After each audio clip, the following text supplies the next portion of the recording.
welcome to your favorite sport program on television. It is In the Game. I am Onyinyechi Ogu-Obaroh. A lot of things happening in the world of sport, especially in Accra, Ghana, where the 13th African Games is going on. Athletics already, garnering the medals for Nigeria, sitting still second in the medal standing. That and many more we get to talk to you on the show today. As we do it, of course, we give you our top 5 stories making the rounds in the world of sport. But before that, you should know you can join the conversation. Get to follow, like our social media platforms at News Central TV. Do not forget to subscribe to our YouTube channel. Hashtag In the Game. Join the conversation. We want to feel your feedback. Now, let's reel our top 5 stories making the rounds. We'll start up from the Nigeria Premier Football League, where a big hammer has come upon Gombe United. They have been docked 3 points and 3 goals from its total accrued for the season in a move by the Nigerian Premier Football League that they say is in pursuant to its zero tolerance for assaults on match officials.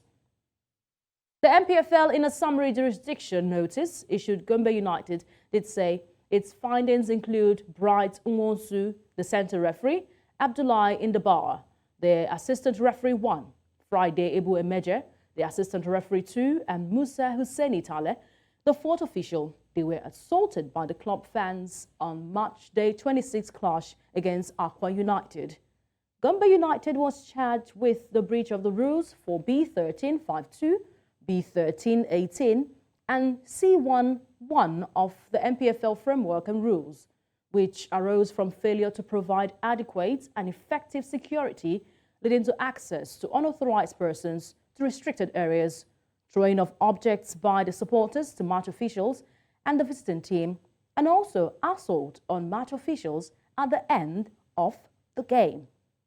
Now, of course, Gombe United has got 48 hours to respond to that fine and sanction that has been given by the MPFL organizers. Straight to our next story. Fenerbahce supporters, they have created a mural to celebrate Bright Osayi-Samuel's heroics following that violent outbreak in the Turkish Super League clash against Trabzonspor. Who would not want to have somebody like Bright Osayi-Samuel right now? You won't miss in, because that graffiti depicted the iconic image of the Nigerian defender pinning a pitch invader to the ground and making a motion to swing at him. The street art was made in Fenerbahce colors, bright yellow and deep blue, and had the following caption, quote, "Fight like your fans," end of quote.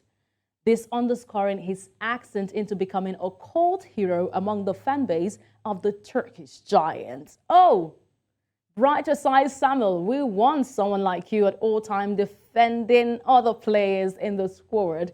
Straight to our next story, not good news for Brazilian forward there. Of course, a Brazilian High Court ruled on Wednesday that former soccer star Robinho must serve his 9-year prison sentence in his home nation as a result of his 2017 rape conviction in Italy. Lawyers from the 40-year-old Robinho said they will file a request for habeas corpus at the Brazil Supreme Court so he can remain free while he's on appeal. Now, Robinho was sentenced in Italy to 9 years in prison for his part in a group sexual assault in 2013 when he played for AC Milan. Brazil does not extradite nationals, which led Italy to seek his imprisonment in his home nation. Not good news for Robinho there, but away from that, Kenya is still grieving the loss of the marathon star, but the fallen marathon talent, Kelvin Kiptum, has yet again been honored by the government after he was inducted into the Hall of Fame on Wednesday morning, and his family and that of his coach, Gravis Hakizimana, they received 10 million Kenyan shillings each. Kiptum, the current world marathon record holder, lost his life in a tragic road accident on February 11, 2024. The reigning London Marathon champion was driving on the night of Sunday, February 11, when the car veered off the road into the ditch and then hit a large tree, authorities did say. He and his Rwandan coach, Gavis Hakizimana, were killed instantly, while another passenger, Sharon Koske, was injured in the crash. Right now, he has been honored inducted into the Hall of Fame of the Talanta sport. It is a campaign by the Kenyan Cabinet Secretary, Ababu Nawaba. Now let's wrap up our top 5 story. Joining Phoenix Suns 115 to 102 win over Philadelphia 76ers. Kevin Durant, he made history in need of just 9 points to surpass Shaq O'Neal for 8 on the all-time scoring leaderboard. Durant scored his 9th and 10 points of the night in a mid-range shot with over 10 minutes to go in the third quarter, hitting another milestone in what already is a legendary career for one of the greatest small forwards of all time. The Suns then made sure that they tried to immortalize this feat in Durant's career. During the next pause in action, the Suns' public address announcer implored the fans at Footprint Center to rise to their feet and give the star a thunderous applause. But the epic gesture did not end there. The Suns also played a message from Shaq O'Neal himself, congratulating Kevin Durant for his continued rise in the NBA totem pole. Congratulations to Kevin Durant over there. But there you have it, our top 5 stories at this time. We will return with more updates in the world of sport. We are doing everything African Games. Do not go anywhere. In the Game continues.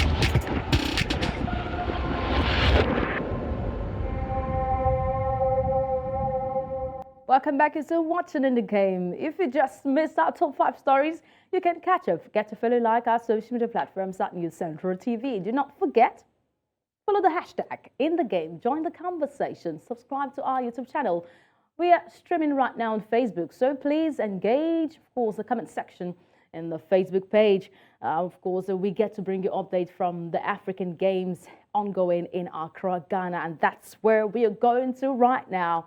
The women's 4x100 meters. We saw Nigerian women going all out on track over there in Accra, Ghana. The women 4x100 with the quartet of Toby Amusan. We've got Opeyemi. Of course, she was part of those who were in the lineup for the Nigerian quartet team. They dominated all through in Accra, Ghana for the 4x100 meters. It's a great team to talk about. When we talk about athletics at the African Games, this is Nigeria's stronghold.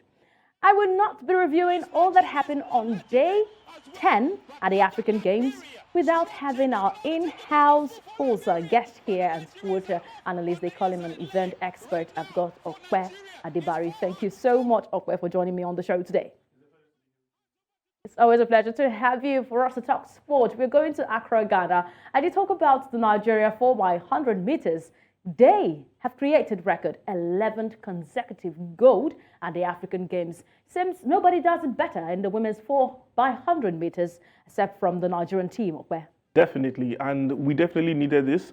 I think for me, this was the icing on the cake for Toby Amusan as well, who was gunning for 3 gold medals at this Africa Games, and it was a perfect way to end the night for her. Earlier on, she already clinched the 110 meters hurdles gold medal, and for the team in total, this is very, very good for them. It goes to show that there is synergy in the team, and also taking a look at it from the aspect that, you know what, the Africa Games is going to be a precursor to the Olympics. Most of these athletes have already made a name for themselves, leaving an impression with the coaches just for the Olympic team. Yes, leaving an impression indeed. And they've left an impression in Ghana, Accra, Ghana, where the ongoing Africa Games is on. And I must tell you that the men were not left out. The 4x100 meters men relay team comprising of Consider Ekenem, Isha Orisha, Ishekiri, also delivered their gold medal in the men's 4x100 relay team event. It's great to see that Nigeria dominated the men and women's relay team event over there, and star performances from Ishekiri, Isha Orisha in that men's 4x100. Now, it was a swift one because it was just a photo finish against their opponent, Ghana, who nearly got the gold medal in that encounter. Definitely. It was a jollof war at the very end, and I'm very happy that Nigeria was able to leap through. You mentioned the names of Consider Ekanam and Ishekiri. These are local based athletes who have been making strides, within our local meets, and they've been doing very well. And it's good to see them on this sort of platform. It's good experience for them, good competition as well. So you know that if these athletes are picked for the Olympics, you know that Nigeria is giving the best of the best to get the gold medals for Nigeria. I'm wondering why we're not seeing that race there, but I want to talk about the woman who put the cherry on the cake, and that should be Tobi Amusan. Come on, Okwe, Tobi is really going for a record-breaking campaign in Accra, Ghana for the African Games. Tobi got gold in the women's 100 meters hurdles. She's the anchor leg for the women's 4x100 meters relay team. And we can see her snipping gold back and forth for Nigeria in the encounter. The world record holder, she clocked 1289 seconds to finish ahead of her close rival, the person of Sidone Faidonacio of Madagascar, who finished at 1319 seconds in the 100 meters hurdles. But following that triumph, she had to anchor the leg for Team Nigeria in the women's 4x100 meters relay. Definitely, it was a brilliant performance from Tobi Amusan. I think, first of all, she's a great example for all Nigerian athletes globally, for a foreign-based athlete who decided to honor the call of the country, coming to the African Games and giving a very good show. Originally, she wanted to participate in 4 events, but due to the schedules of events, she was only able to participate in 2. Everyone is still congratulating Tobi Amusan, saying they have a lot of respect for her. Tobi made it to the African Games, forfeiting the World Indoor Championship. Exactly, and just like I said, it's a great example from her. I think other foreign-based athletes should take a cue from her. And then she came into these games very confident. Yeah. First of all, she has now delivered a hat-trick of 110 meter hurdles gold medals over the last 2 consecutive African Games. So we're very proud of her. She has made history, and definitely she did help anchoring the 4x100 meters women's relay, which was brilliant in my own opinion. Her timing also has been good, 12.89 earlier in the year. She actually registered a faster time earlier in the year, on the 6th of January with a 12.76. In consideration, I'm happy that it's a sub 13 because her world record is 12.12. So this is very good. You know that she's in good form. But I was a bit scared. It was 13.13 seconds in the heat when she won it to the final. I was a bit scared, but she had to step up that time in the final of the 100 meters hurdles. Definitely, she had to. But then again, at that heat, I remember very well the first one. She did it with so much ease. You could see that the quality, the quality, at the tail end. Honestly, the quality was just, there was just a great quality between, you could see the great difference in quality between her and the other athletes, and she showed why she is the world champion and world record holder. Yes, indeed, a world record holder, a 2-time African Games gold medalist, also an African champion. Tobi Amusan was so grateful for having to deliver gold again for Team Nigeria. Trying to get through that competition, but I'm just thankful to be out here, defending my title once again. Put another one for the team. It's an absolute pleasure, to represent myself, my family, and the country. Well, they should keep watching the team, keep tuning in, and you see Tobi, and I really don't care about what people think about me. I just come out here like I've always done, compete, win or lose. I'm still Tobi, and I put myself out there on the map and keep doing my thing. And I still don't believe that I'm the world record holder. It's not my problem that I don't believe, but at the end of the day, the young girl from Nigeria, from Africa, it's great to be out there competing. Yes, of course, a proud Tobi there. That video, courtesy City Sports. Great one from Tobi Amusan, having to deliver gold for Nigeria. Let's move away from that now and go to the 400 meters. It was a great one for the likes of Joseph Elo. She making her debut at the African Games also. Had to go past some great competition in the women's 400 meters. That's parading the likes of Kenya, Mary Moraa. Mary Moraa is the champion, world champion for the women's 800 meters, but she was fielded in the 400 meters event over there in Accra, Ghana. Then we have Elo having to pick silver just behind Mary Moraa. But I'm so happy about Chidi Okezie. It's been a long time coming up for Chidi to pick the first gold medal for Nigeria in the men's 400 meters event. Definitely the first time Nigeria is registering a gold medal in 400 meters since 1989. And for Chidi himself, he's 30 years old. He has been striving to win gold medals for Nigeria. The last time in Durban, he got a bronze medal. But coming into this one, you could see that he was so determined and so focused in all his races from the heat to the final. You could see that feeling of determination. And you knew that he came into these African Games with a mission, and he definitely achieved. But do you think the reason why he won this time is because we have no stiff competition this year at the African Games? No, I wouldn't say that in comparison to the times that were registered. I think he did have good competition, but he was the favorite, to be honest. But then again, this is good for him. Considering, we have the Olympics coming up very soon, this was a good motivating factor for now, him. if you say considering, I begin to remember consider econym. Great one there in the world of athletics for Team Nigeria at the African Games. Let's go to cricket right now. It was not a good one for the Yellow Greens, as they are popularly known, Nigeria's cricket team. They fell in the hands of Zimbabwe. Zimbabwe beat the Nigerian team by 10 wickets.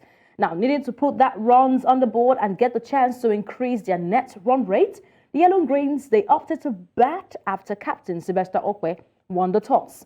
However, Zimbabwe test quality showed in the first innings as they restricted the Nigerian team to 88 runs for the loss of 9 wickets in 17.4 overs. Oh, not something we want to talk about here because cricket is making its debut at the African Games, and the Nigerian cricket women's team delivered bronze in the women's event. But here it's the end of the road for Nigeria in the men's cricket event. Let's hear what the captain of the side had to say due to the performance and them losing out in contention for medal at this competition. It was a great game. I felt the Zimbabweans, they played really well. So much activities happened around which got us distracted a bit. But I know the guys really tried to bring it back in to be able to push for as long as they could. At the end, Zimbabwe played well and they took the game away from us. Yeah, Sylvester Okwe over there talking about their performance. Distraction. I don't think you need distraction at times like this when you know you're contending for a medal, Okwe. Definitely, you don't need those distractions, but I think sometimes things out of the control of the players do happen. He didn't go into details, but I don't want to assume what those distractions were. Exactly. But at the end of the day, I think it was a good outing by the men because we do know that in Africa, the East Africans are honestly the best when it comes to cricket. South Africa as well, New Zealand. Maybe because they go into so much competition in preparation for big days like this. Zimbabwe has got the likes of Sikandar Raza, who is doing wonderfully well, won MVPs back-to-back in T20s internationals. And when you see teams like that, they're coming with their B teams to Accra, Ghana for the African Games. Definitely, of course they're going to perform well. Definitely there's a difference when it comes to investment in cricket in African countries, Nigeria compared to other African countries. That's why Zimbabwe and Co can come to the African Games with their B teams because they are also involved in much more difficult competitions like the T20 Test Series and whatnot. So for me, it's a good outing by the Nigerian men. And expect. I wouldn't say it's a good outing for me. Well, I think I need to encourage them. Yeah, we did expect more from them, but I think I just need to give them the male team of the Nigerian cricket team have been on long before the female team were created. But see the female team. They also had their own competitions up against South Africa, up against Namibia, Zimbabwe, Uganda, of course, and they finished with bronze medal. Definitely, but nevertheless, I think, with all due respect to the women, I think the men face stiffer competition when it comes to cricket, honestly, because the other African countries, in my own opinion, especially the Eastern African countries, they are miles apart in comparison to Nigeria. So that's why I'll just encourage the men. It's a good outing for me, in my own opinion, and I think they can do better, definitely. One thing for sure is that they need to keep on competing regularly if they want to be among the best. You have to play the best if you want to be the best. All right, let's tell you that the semi-final fixtures have been fixed and Uganda is taking on Namibia as we speak right now. Kenya will take on Zimbabwe for the men's semi-final cricket encounter. Away from here, let's go to the basketball 3x3. So it's going to be a battle of Jollof for the basketball 3x3 event over there in the quarterfinal stage. Nigeria will be taking on Ghana, the host nation, in the 3x3 basketball event. So the round of games have been done. We are now at the quarterfinal stage. Nigeria will have to battle the likes of Ghana in the quarterfinal of the competition. In the men's division, we had Ghana. They will also take on Burkina Faso. So Nigerian men could not go all through, but Ghana are going all the way in the quarterfinal of the men's division. So 3x3, okay?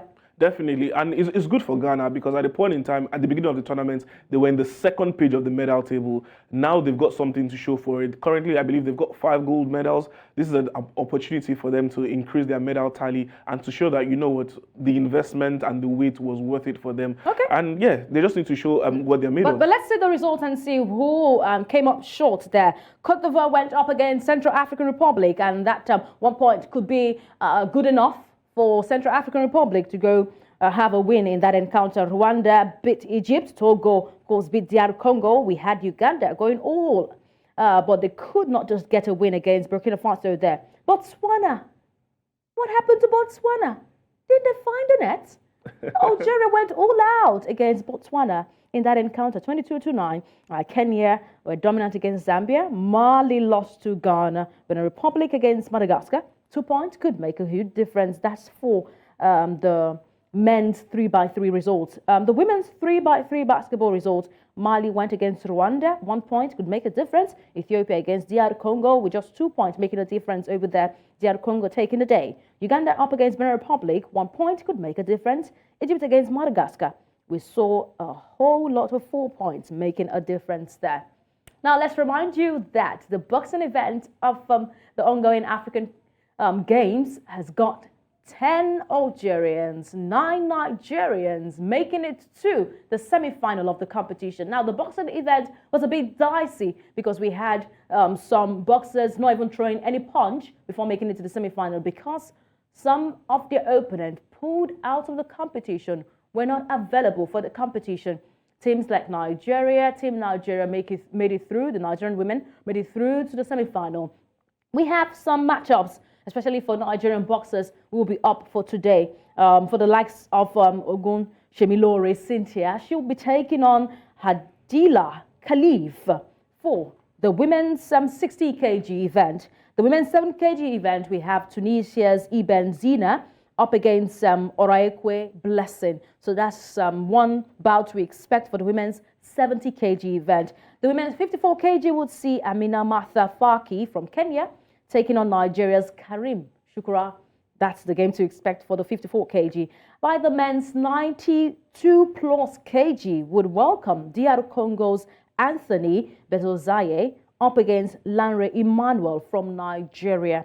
That's the 92 kg men's boxing event. So boxing has got Nigeria, 9 Nigerians already in the semi-final. All right, let's see the medal table up there. This is what gets me excited here.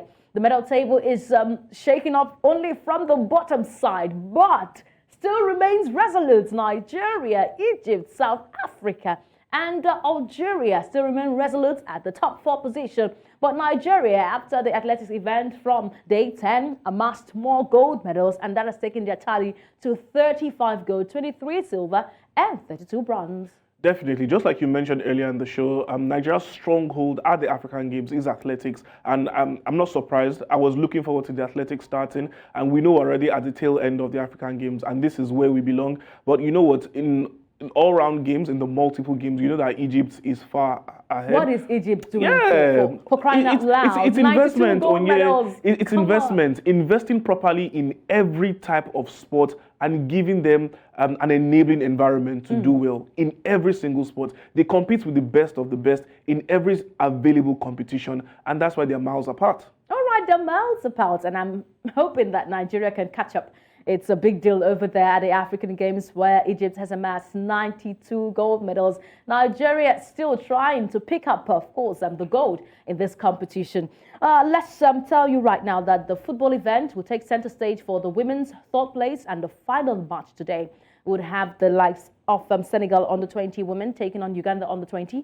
And the final will see the Jollof Derby once again. Ghana will take on the Falconets of Nigeria. This is one game that you do not want to miss at the African Games. Definitely, you don't want to miss this one because Nigeria is going to be watching. The men didn't do well with Ladan Buswa and his boys, but all hopes are now on the ladies, the Falconets. And honestly, they've been playing good football so far. The Ghanaian coach himself said that, look, they respect Nigeria, they look up to them, and they learn from them in terms of making their team better. Who's going to win? Nigeria all the way. It's the Falconets for me, and I tip them to win the gold medal. All right, they have been fantastic also at the competition. I remember when they played Uganda, they went all out against the Ugandan ladies and been scoring more goals. some expecting them to stamp their foot against the Falcon and the Golden Princess today. All right, let's just remind you some games from the Nigerian Women's Football League, results coming from there. We had the likes of Niger Rattles going up against Dana's Ladies, and that game ended in a 4-goal thriller where Niger Rattles takes the day. Confluence Queen went a 2 unreplied goal against Adama Queens. Abia Angels went against Royal Queens in a goalless draw. Hatland Queens, they returned to the top, of course, there with 1 goal against Nasarawa Amazons. That's in Group A of the NWFL results. Group B sees Remo Ladies going up against Delta Queens. 1 goal could make a huge difference there. Ekiti Queens were defeated against Bayelsa away from home. Sunshine Queens against Robo Queens. 3 goals, 3 unreplied goals over there. Edo Queens went up against Rivers Angels. That's the game that really caught my attention because Rivers Angels have been former champions. What really happened to them on the day? I'm still asking that question, okay? Definitely. And look, when overconfidence sets in, once complacency sets in, you will suffer such results. And well, for the ladies team, sometimes they don't have the luxury of refreshing the squad and getting the best of the best players. So sometimes for the coaches, look, you need to find a way to keep on motivating your players to be at their best at all the time. All right, so let me just wrap up the abridged version of In the Game today by reminding you what the standing looks like in the NWFL. Now, it is looking dicey. Edo Queens are still at the top, but what happened, of course, to Rivers Angels? They are nowhere at the top of the table in their group. Of course, for the Nigerian Women's Football League. Interesting times over there. You do not want to miss games on the Nigerian scene, especially from the men and the women's local football leagues. All right, been an interesting conversation over here. I've got Adebari with me in the studio, and it's been a jolly ride all the way. Thank you, Okwe, for being on the show. It was a pleasure. A pleasure to have you too. Of course, you can follow our social media platforms at News Central TV. Do not forget, subscribe to our YouTube channel. Engage the hashtag In the Game to join the conversation. And remember, 9 p.m. West African time, we've got your game on for you. I am Onyinyechi Obaroh. Thank you for being there.